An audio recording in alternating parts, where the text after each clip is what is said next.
I'm so angry by what I just heard that I feel I need to speak about this immediately. So I just came from my Pilates class, which I take twice a week, and I've been taking it twice a week with the same instructor who is a working class person. She basically works 5 different jobs just to stay afloat, and she has not paid a lot of attention to politics. So for the past year, I've been pretty much trying to indoctrinate her as to why she should vote for Bernie Sanders. And she's very, very concerned about her material conditions. She's got $50,000 worth of student debt. And I told her that, Bernie was going to cancel all student debt. And she just seemed very skeptical about it. I think working people have been promised so many things by politicians that when they hear something like that, their first thought is to be skeptical, and I don't blame her. I thought, after last Thursday's class that she was going to be voting for Bernie. I was keeping my fingers crossed. I asked her, where she was going to vote. She lives in Inglewood, and I think she said she was going to vote there. And I said, well, look, since you teach here in Beverly Hills, maybe go to Beverly Hills because they really know what they're doing there. I told her and another instructor who was planning to vote at LA Community College that Beverly Hills was the closest to where we were at the time, their workplace. And I found out that the other instructor did vote at West LA Community College, and she was only online for a half an hour, and she did not have to vote provisionally. But the one that I specifically work with told me that she went to vote at the Crenshaw Mall in South LA, and the first thing that she did was hand the check-in person a passport. And the woman said, we can't accept that, we can only accept a California ID. And since she didn't have her license on her, she walked away and didn't vote. Now, you can say that there was supposed to be some knowledge on the part of my instructor friend that ID laws are used to suppress votes, especially poor black people's votes in the South. That's what they've traditionally been used for. They're like another version of a poll tax. And you can say that she should have insisted on her right to vote, and she should have, asked for the lead inspector, but she didn't. She was in a hurry, and she walked away. But really, the onus is on the poll worker to know that this is not an ID state, and that if somebody doesn't have a California ID, they should just verbally get their information and enter it into the electronic poll book.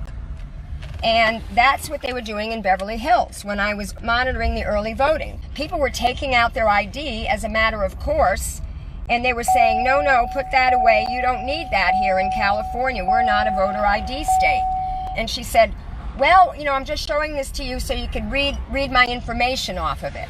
So in that case, sometimes they were looking at the ID to do that.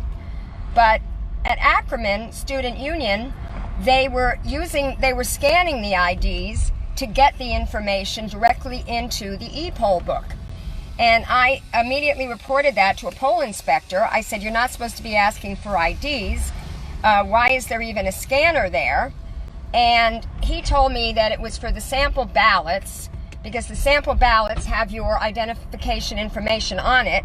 So anybody that was clever enough to bring their sample ballots, and many did because they wanted to see how they, who they wanted to vote for if they prepared it in advance, were easily checked in. Now this is assuming they didn't have these connectivity issues that they had at UCLA where I observed, and also the Warner Avenue Elementary School where I observed. 90% of people were handed provisional ballots because the check-in machines wouldn't connect to the server.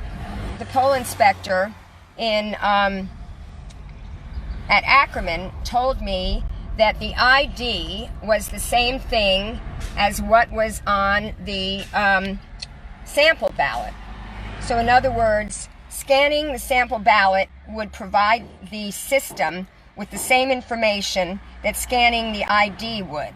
So I don't know. I haven't verified that with anyone. I doubt Dean Logan is going to answer any of my questions now, because since this debacle on Tuesday, every tweet that I've made regarding this situation has the hashtag #FireDeanLogan. If you've been following my coverage of this at all, either live on Tuesday or any of the videos that I've uploaded since then, I think it is an absolute disgrace that the way the system broke down. And I don't care how many times he tested it. I live streamed the mock testing of it in September. It was not tested under these current circumstances. So I'm going to be soliciting an IT expert to try to explain to me what's going on, because they had two IT guys there at Ackerman Student Union trying to figure out why it wasn't connecting to the system. And I did a video of one IT guy actually changing out the SIM card in the router, because it was connected by like a cell phone. And he said something to me off camera that maybe if they had a hardwire connection as opposed to using a cell phone connection, they might not have had those problems. So I don't understand the technology. If anybody is an IT expert or knows an IT expert who can maybe help me figure out what might have happened, because like I said, Dean Logan is not responding to me. He also did not respond to the reporter from the Washington Post, Nina, who I had been talking to and texting all day on Tuesday, helping her with her reporting, because she only had one reporter on the ground here. So she wrote a pretty good story, not as good as the one that the 4 reporters from the LA Times wrote, however, because they talked about a lot of other information that I told Nina about. And she said, well, I can't really take it from you. I need to speak to a voter who this happened to, such as people were walking out with their ballots. They didn't know that they had to put them back into the machine. They thought they were receipts. So those people did not vote. That was in the LA Times story. There were people that did not realize they had to press the more button to go on to the next contest. They were pressing the next button. That was in the LA Times story, as well as interviews with frustrated voters who opined on their experience voting. That was in the LA Times story. So I think that I'm going to have to write an article about this, and that's why I'm collecting information from anybody who was a poll worker or a poll observer who observed anything other, well, not other than, but all of the things that could go wrong that did go wrong. But the long lines, in my opinion, was not a result of rigging. It clearly happened in wealthy neighborhoods. It happened in Beverly Hills. My next door neighbor waited 4 hours at the Beverly Hills Civic Center to vote. She got there Tuesday night at 6. She didn't finish voting till 10. And the precinct that Emily was volunteering at was Holmby Hills, which is also a very wealthy area. 2 to 3 hour lines there. None of the machines were working from about 1 p.m. on. Everybody was getting provisional ballots except the persistent few who just insisted and stayed. And I don't know that she knew what she had to do to sync up the system, because that required advanced training. And I interviewed Lauren Wilson, who took the training not to be a lead inspector, but to be a regular poll worker. She told me that everybody in the training was not taking notes. They didn't stay afterwards. The training was supposed to go from like 9 to 6, and most people were dismissed at 4:30. But she stayed to ask questions and to get some hands-on time on the machines.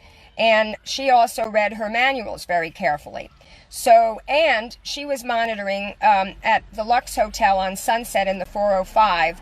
And they made her lead organizer, even though she hadn't, lead inspector, even though she hadn't taken the extra training for that, because this was a last minute thing. They decided to keep this polling place open all night. But they had an IT guy there, so they were constantly referring to this IT guy. And she told me, and I'll be putting this in my longer, mini documentary about this, that there was something that they needed to click on the top of the iPad that the average poll worker would not have known to help the iPad sync up with the system. So, it's absolutely outrageous that they would take a system that they spent 10 years and $300 million of taxpayer money working on, and roll it out in the presidential primary in 2020, which to me is the most important election of my lifetime, and have all these problems. But this thing that happened in South LA, and I wanted to get my instructor on camera, and she told me she's not going to snitch. And I said, well, look, you're not naming the poll worker. And she said, well, you know, I don't want it, it's black people, and they already say that we're not educated, and da-da-da-da. And I totally understand her point of view. Even though I said, look, you don't have to say the person was black, you don't have to say the person's gender, surely don't have to say the person's name. And she just said, no, I'm not going to do it. And I understand why, but this did happen, and if it happened to her, it probably happened to other people. So I think that we need to require anyone who wants to work the polls that they have to take a test and pass the test in order to get certified.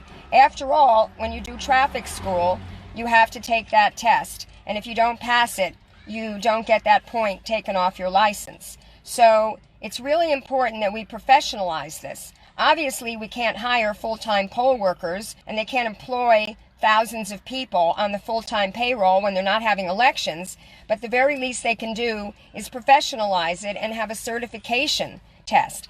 And maybe pay them more. And only pay them if they come and volunteer, because she told me that there were 3 workers that didn't show up, that were scheduled to do this overnight thing, and they had to call in people at the last minute.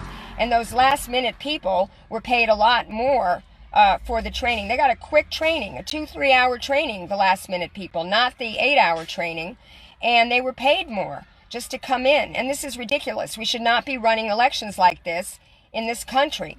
So I think that we need to organize a trip to the Board of Supervisors. If it's not going to be on their agenda, I think they meet every Tuesday, we need to all be talking in public comment about either what we experienced ourselves or what we observed as poll observers or poll workers.